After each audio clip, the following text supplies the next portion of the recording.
Découvrez des destinations de rêve et vivez la passion des voyages avec CAA Québec.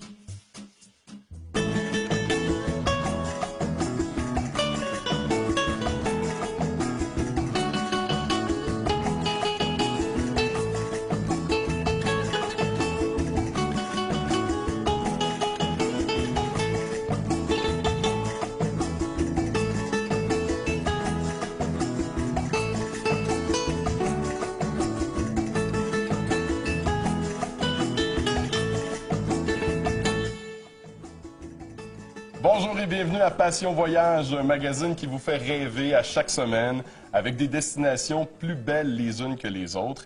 Et en début d'émission, j'ai le goût de vous citer l'auteur français Guy de Maupassant. Il disait « Le voyage est une espèce de porte par où l'on sort de la réalité pour se retrouver dans un monde qui est comme un rêve. » Bien justement, on va la prendre cette porte cette semaine, on va s'évader un peu avec le plus grand pays du monde, un pays dans lequel on peut rentrer 31 fois la France, un pays qui compte 9 fuseaux horaires, et c'est la Russie. Et pour nous en parler, justement, on a la directrice des produits voyage chez CAA Québec, Angelina Mikoniatis, qui connaît bien la Russie, d'ailleurs. Oui, Prevet, Jean-François. Ah, Prevet, Angelina, qui veut dire bonjour. Qui va dire bonjour, effectivement, en russe. Aujourd'hui, on va parler de la Russie. C'est un pays qui est riche de plusieurs siècles d'histoire. Ça a déjà été un très grand empire. Aujourd'hui, la Russie, c'est un pays plein de paradoxes et d'extrêmes. Notre parcours va nous permettre de comprendre comment sa noblesse, sa religion, ses marchands et ses conflits et révolutions ont façonné ce pays tellement intriguant. Alors, encore une fois, un pays riche à découvrir. Moi, je vous dis Ostatsiatam, en russe, qui veut dire « restez là », car après la pause, nous allons parler de Saint-Pétersbourg.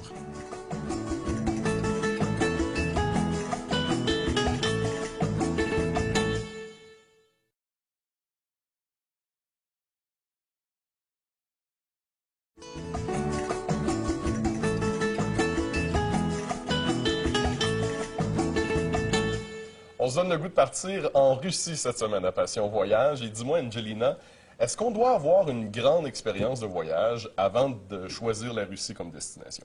La Russie, ce n'est pas nécessairement le premier pays qu'on va faire en Europe.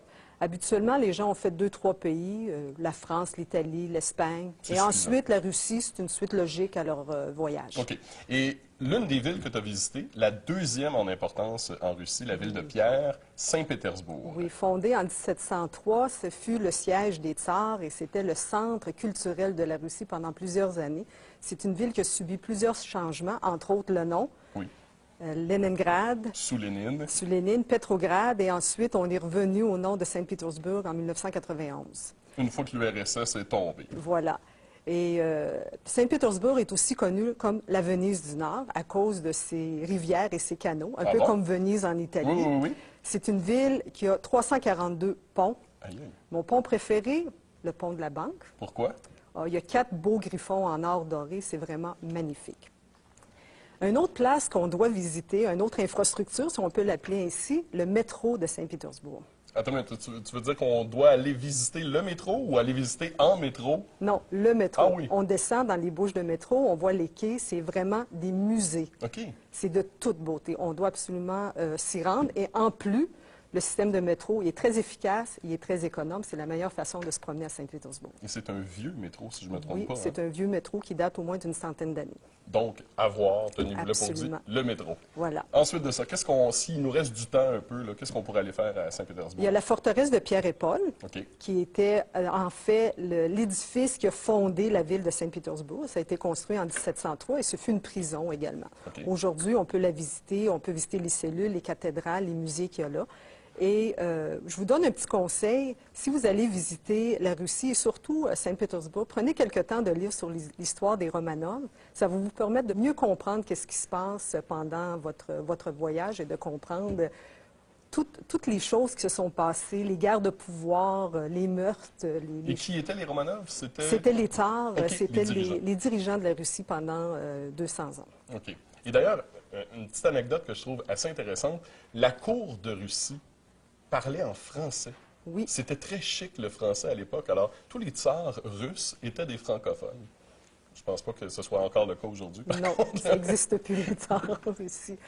Un autre endroit qu'on doit absolument visiter, c'est l'église Sauveur sur le sang versé. C'est une église qui est aussi colorée que son nom, autant à l'intérieur qu'à l'extérieur. Dans le fond, ça a été construit pour commémorer l'assassinat du tsar Alexandre dans les années 1800. Mais on n'a pas parlé encore de l'endroit à visiter à Saint-Pétersbourg. L'endroit, le point central qu'il faut absolument voir, c'est quoi? L'Ermitage. Ah, ben oui! L'Ermitage, c'est le plus grand musée au monde. C'est compris de plusieurs bâtiments, dont le Palais d'été, le Petit et le Grand Ermitage. 2,8 millions d'œuvres d'art, dont seulement 60 000 sont en exposition à un seul moment dans le musée. Aïe, aïe, aïe.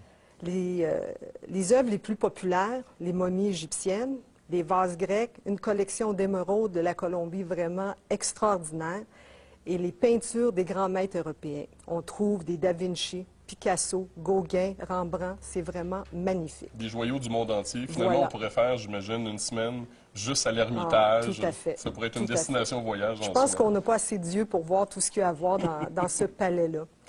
Et il reste, oui, l'Ermitage est un endroit vraiment à visiter, mais il en reste quand même un autre. Il n'est pas tout à fait au centre-ville de Saint-Pétersbourg, c'est à l'extérieur, c'est le palais de Peterhof. OK.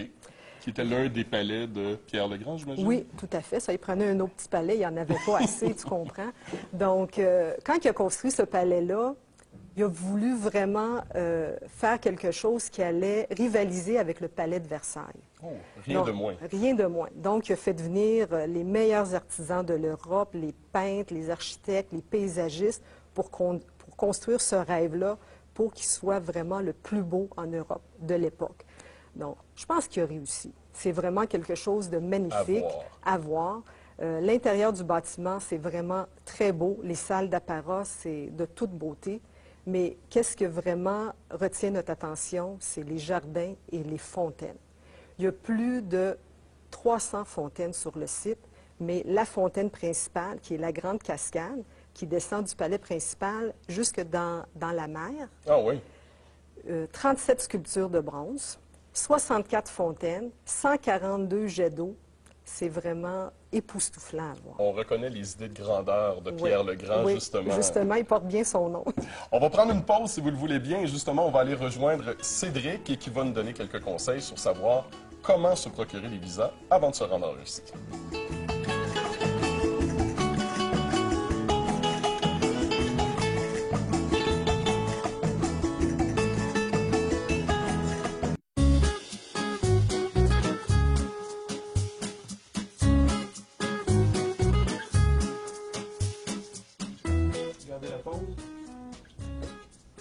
Un voyage en Russie, ça se prépare. Avant tout, assurez-vous que la date d'expiration de votre passeport soit d'au moins 6 mois après la fin de votre séjour. Vous aurez également besoin d'un visa. Prévoyez environ 75 $ et un délai d'1 mois pour l'obtention de celui-ci. En réservant votre voyage auprès d'un agent certifié, celui-ci pourra s'occuper de présenter une demande de visa en votre nom. C'est beaucoup plus simple ainsi. Il vous faudra cependant lui fournir certains documents et remplir un formulaire. N'ayez crainte, votre agent saura vous guider. La Russie, tout comme Cuba ou la Croatie, exige une preuve d'assurance médicale valide. Il faudra conserver vos documents avec vous en tout temps, de même que votre carte d'assurance maladie.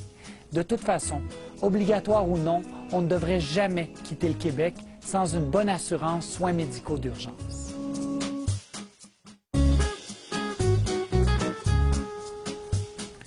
Tous les visiteurs doivent remplir une carte de migration à leur arrivée en Russie, comme ça se fait fréquemment dans plusieurs pays. À la différence qu'en plus d'être nécessaire pour sortir du pays, ce document vous sera exigé pour l'inscription dans chacun des hôtels visités.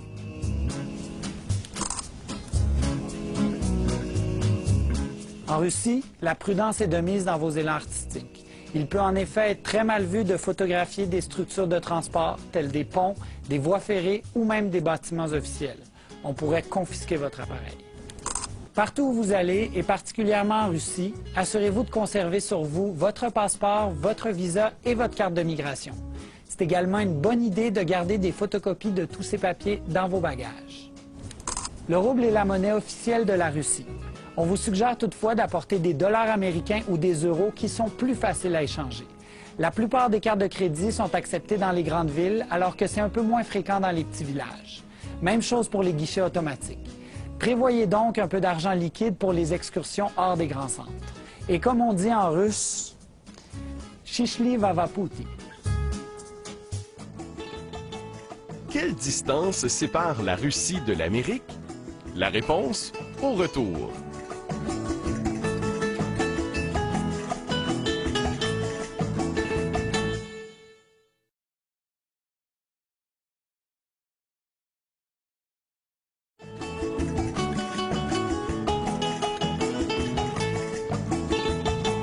« 4 kilomètres seulement séparent l'Amérique de la Russie. C'est la distance entre la petite Diomède et la grande Diomède dans le détroit de Bering. » Nous allons descendre un peu plus vers le centre-sud de la Russie. Question d'aller rejoindre sa capitale, Moscou. Une immense ville, c'est 13 millions d'habitants. Et c'est encore le cœur de la vie politique et de la vie financière de la Russie. Tu as eu la chance, Angelina, de visiter Moscou et son fameux Kremlin aussi.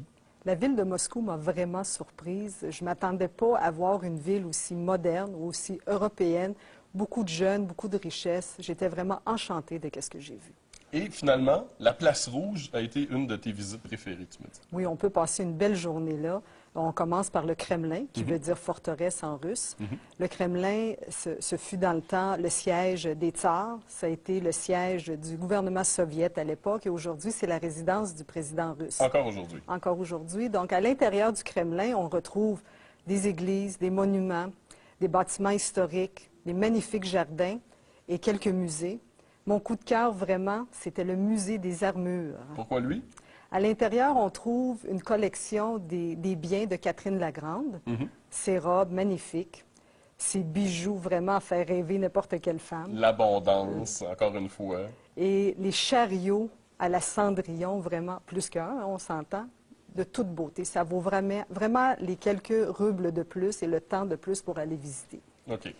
Et, outre le Kremlin, qu'est-ce qu'il y a d'autre à voir sur la Place Rouge? On doit absolument voir la cathédrale la plus photographiée en Russie, la cathédrale Basile le Bienheureux. Les torsades multicolores qu'on voit souvent. Là. Oui, la magnifique cathédrale est vraiment belle. Et cette cathédrale-là, il y a une légende assez cruelle, hein? Oui, c'est Ivan le Terrible, le tsar à l'époque, qui a fait construire cette cathédrale-là pour commémorer sa victoire sur la ville de Kazan. Et quand il a vu la beauté de la cathédrale, il a fait crever les yeux de l'artiste pour s'assurer qu'il ne pourra plus jamais construire un édifice aussi bel. Question de le remercier. Là. Quand on dit dur à la russe, là, c'en est un parfait exemple là, ici. Là. Un petit peu plus loin de la cathédrale, on retrouve le mausolée de Lénine, où on a le corps embaumé de Vladimir Lénine, le chef de l'Union soviétique à l'époque. En face, on retrouve un édifice néo-russe, d'architecture néo-russe, le Gome. Et c'est un édifice qui contient plusieurs magasins haut de gamme, Gucci, Valentino, Cartier. Mais également, à l'intérieur, on retrouve des restaurants et des cafés, donc on peut aller boire ou manger pendant qu'on fait notre visite de la Place Rouge. À l'autre extrémité de la Place Rouge, on retrouve le musée de l'histoire de la Russie, très intéressant.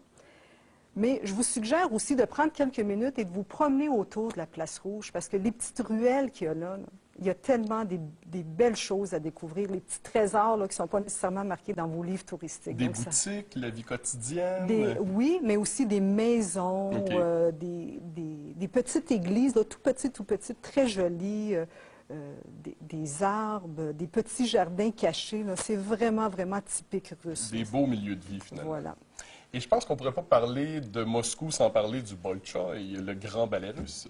C'est un nom qui est connu partout dans le monde. Le ballet, vraiment de très grande qualité. Même si vous n'avez jamais pensé même d'aller voir un ballet, faites-le, ça vaut vraiment la peine. Je l'ai fait, je n'avais jamais vu un ballet, mon conjoint non plus, et vraiment, on a été époustouflés de ce qu'on a vu sur scène. Donc, vous avez le choix entre le ballet et l'opéra, selon les nuits. Les jours, ça s'alterne d'une journée à l'autre, et on peut acheter le billet sur place, il n'y a pas de problème, donc ça vaut vraiment la peine. Si vous avez le temps, payez-vous ce luxe-là. Une belle grande soirée dans la haute, avec un étole de Vison. C'est pas nécessaire. Dis-moi, Angelina, lorsqu'on se retrouve à Moscou, comment on se déplace dans cette ville-là? On doit se déplacer en métro parce que le trafic à Moscou, c'est vraiment infernal. Il y a beaucoup de voitures. L'infrastructure routière ne suit pas, donc c'est des embouteillages partout. Donc, on prend le métro. Et encore une fois, c'est un métro à visiter, hein, car tu me disais que c'était très beau. C'est magnifique. Quand Lénine et Staline ont détruit les palais, des monuments historiques, ils ont pris les œuvres d'art et les ont faites insérer dans les métros. Donc, chaque arrêt de métro, c'est vraiment un petit musée en soi. Et les Russes sont très fiers de leur métro parce que tout le monde a travaillé à la construction de ce métro-là dans les années 30.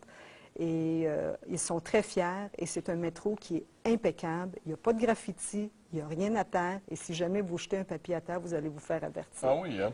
Fait que finalement, de rendre les métros beaux et à visiter, c'est une belle façon d'inciter les gens à prendre le transport en commun, finalement. Tout à fait. Un gros merci. On s'arrête l'instant d'une petite pause, si tu le veux bien, Angelina. Encore une fois, nous allons retrouver Cédric en centre de service qui nous propose quelques articles de voyage.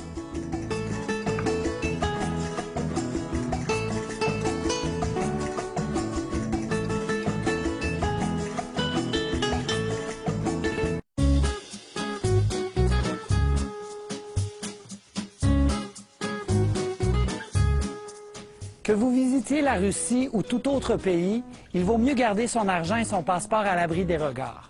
Tout le monde a son petit truc ou sa cachette secrète, mais il est préférable de se munir d'une pochette ou d'un sac créé spécialement pour transporter vos effets personnels de façon sécuritaire. La sécurité rime souvent avec la discrétion. Plusieurs articles se portent sous les vêtements. Voyez par exemple cette pochette qui se porte autour du cou ou encore celle-ci, plutôt mince, qui est même faite d'un tissu qui vous gardera au frais et au sec. Ces produits sont compacts et confortables, de sorte que vous ne les sentirez même pas sur votre peau. Certaines pochettes se portent à la taille comme celle-ci, qui possède un panneau avec quadrillage de métal résistant aux entailles. Retenez que peu importe le type de sac, il doit être muni de bonnes fermetures. De petits cadenas peuvent également être ajoutés. Le matériel doit être souple mais résistant. Les sangles doivent pouvoir s'ajuster facilement. Vérifiez également leur solidité. Certaines sont renforcées d'un câble métallique pratiquement impossible à couper. L'important, c'est de trouver le produit qui vous convient le mieux. Ainsi, vous n'aurez d'autres soucis que de profiter de votre voyage et des nouveaux paysages qui s'offriront à vous. Enfin, CAA Québec vous offre également toutes sortes d'ouvrages pour en apprendre davantage sur la destination choisie et ainsi être un voyageur avisé. Le système de métro de Moscou abrite l'un des escaliers roulants le plus long du monde. Quelle est sa longueur? La réponse, au retour.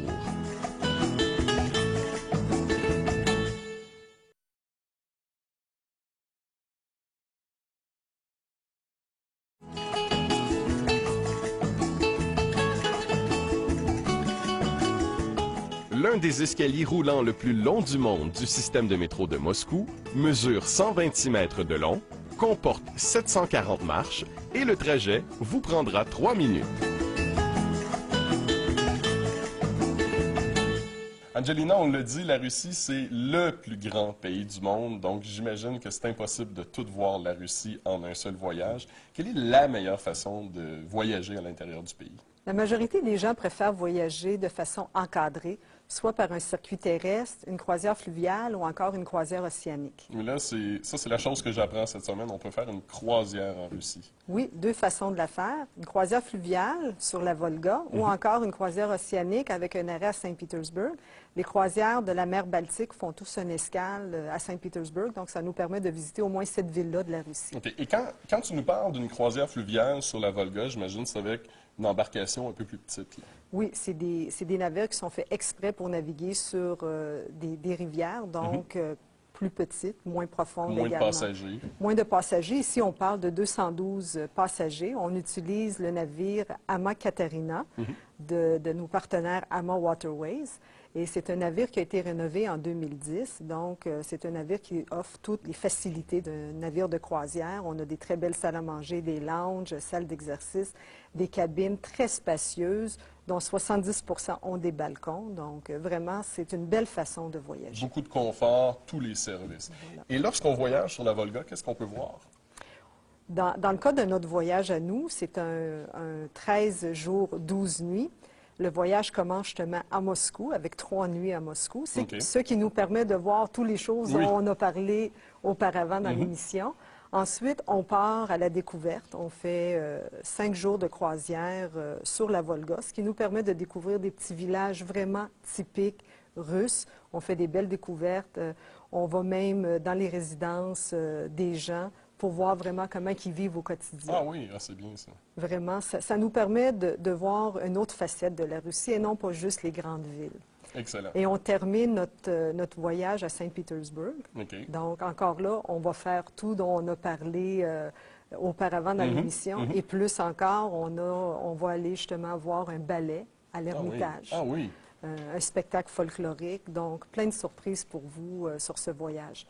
Dis-moi, Angelina, quelles sont les dates disponibles pour ce départ? Du 22 juin au 4 juillet 2013, Jean-François. Donc, ça va l'année prochaine seulement? Oui. C'est une destination tellement populaire que tous nos départs pour 2012 sont déjà complets. On commence déjà à prendre des réservations pour 2013. De toute façon, c'est une destination qui se prête bien à une bonne préparation longtemps d'avance avant de partir.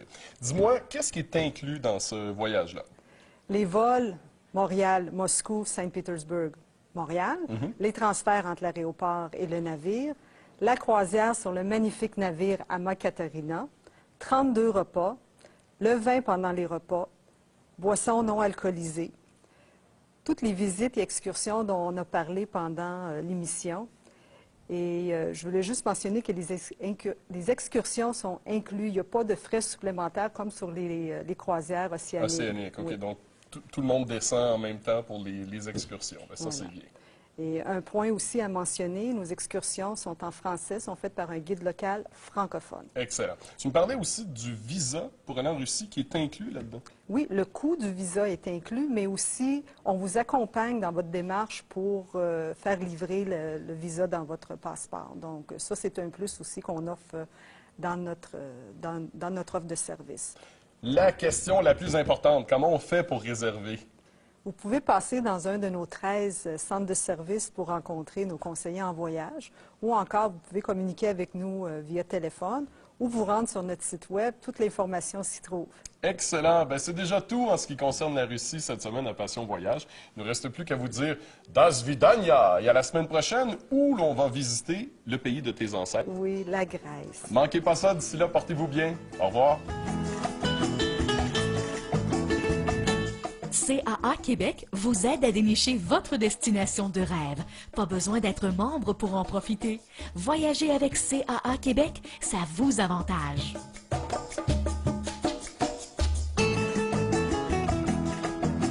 Pour plus d'informations, consultez un de nos conseillers en voyage au 1-877-986-9243 ou visitez notre site caaquebec.com.